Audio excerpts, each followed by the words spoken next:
నూనె వేడైపోయిందండి. అలాగే పోపు గింజలు, జీలకర్ర, పసుపు, ఉల్లిగడ్డలు వేసుకోవాలి. అవి బ్రౌన్ కలర్ వచ్చేదాకా కొద్దిసేపు ఉంచుకుందాం, ఒక 2 నిమిషాల పాటు.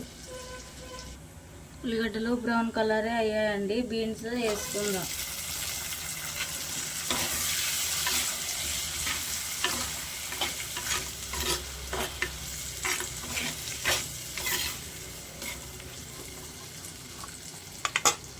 అలాగే ఆలుగడ్డ వేసుకుందాం.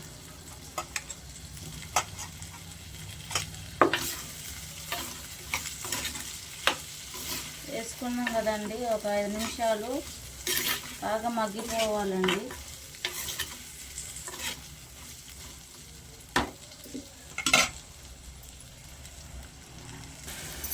బీన్స్, ఆలుగడ్డ మగ్గిపోయాయండి. అలాగే టమాటా వేసుకుందాం.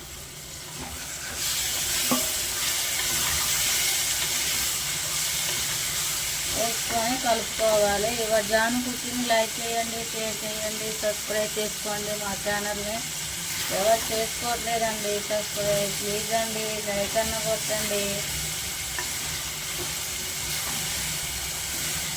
ఒక 2 నిమిషాలు ఉంచేసుకుందాం, ఎందుకంటే ఆ టమాటా ఇప్పుడే కదా వేసుకున్నది. ఇది బాగా మగ్గిపోవాలి. టమాటా కూడా ఉడికిపోయిందండి బాగా. కొంచెం అంతా అల్లం వేసుకుందాము. అల్లం వేసుకొని కలుపుకుందాం. దేంటైనా అల్లం వేసుకుంటే చాలా మంచిదండి. కూరలు కూడా బాగా టేస్ట్ ఉంటాయి.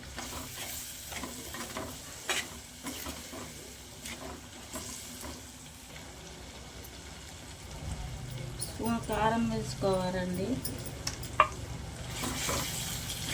కారం వేసుకున్నాక కలుపుకుందాం. అలాగే తగినంత సాల్ట్ వేసుకోవాలి.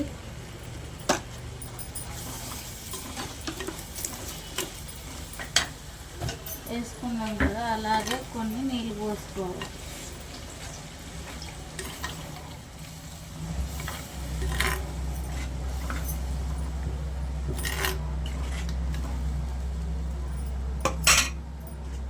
అలా ఉడకబెట్టుకొని ఫ్రై చేసుకున్న గుడ్లు వేసుకుందాం.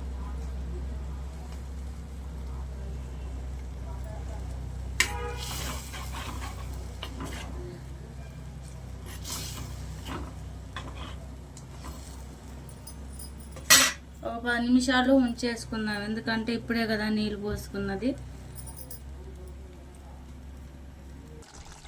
కూర అయిపోయిందండి. టమాటా, బీన్స్, ఆలుగడ్డ, ఎగ్ కర్రీ రెడీ అండి. మీరు కూడా నాలాగా ట్రై చేయండి. ఇలా వండుకొని తినండి ఒకసారి. అన్ని కూరగాయలతో మస్తు టేస్ట్ ఉంటుందండి. ఉంటా మరి, బాయ్.